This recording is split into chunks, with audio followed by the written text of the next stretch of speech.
When the vehicle first came to me, I noticed a slight weeping down here. Those horrible side cover, tappit covers, weeping oil. I knew it was a job that had to be done, and I'm going to try and do it now because I've noticed the amount of oil down there is increasing very slightly. So I've started to take all the bits and pieces off the carbs to get at that side cover, and it's this front one that's leaking. It nearly always is. I have done this job several times before on previous cars. I hate this job, and it's a job you always have to do on these cars. So as I take all the bits off, I'm putting them in sensible place so I know where they'll go back on. And my plan is to do the job without taking the manifold off, if I can. So I've got the carburetors off and I've carefully placed them on top of the engine, which is where I find the best place for them to be. I've got the heat shield there. I can now see a bit of what I need to do down here now. Yeah, it's this front one. I can see a little bit of oil there already. The back one looks absolutely dry.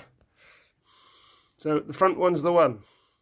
So I've got the bolt loose. I can move it with my fingers. I will now see if I can pull it back far enough to remove the cover without the bolt jamming against the manifold.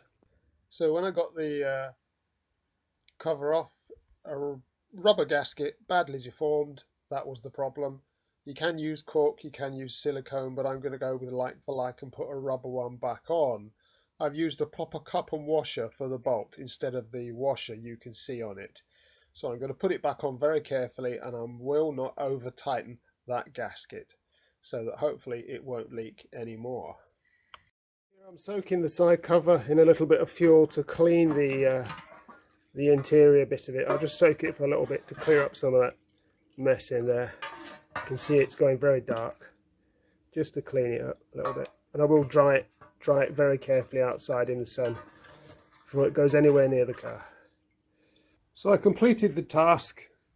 I've replaced the front breather cover with another rubber gasket, which is what was recommended to me. Use the same type of gasket that you find on there. I used Hylomar to seal the gasket to the cover, but I haven't used any sealant on the other side because I found it gets hot, the sealant starts to soften and the gasket starts slipping around. So I fitted everything back on, made sure everything's nice and tight and everything's where it should be. I have done this job in the past, as I said, and I have had an occasion where it did leak again after I had put a new gasket on, so I basically had to do the job all over again.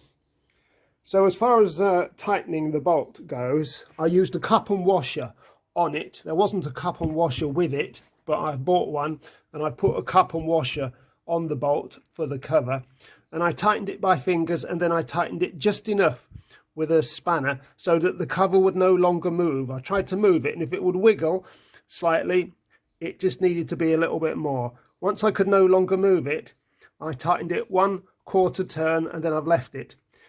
Over tightening these things is really easy to do. Once you over tighten them, they push the gasket and the gasket doesn't seal anymore. As I said, it's a fiddly job, an annoying job. They either seal and hold or they don't. Let's hope this one's going to hold.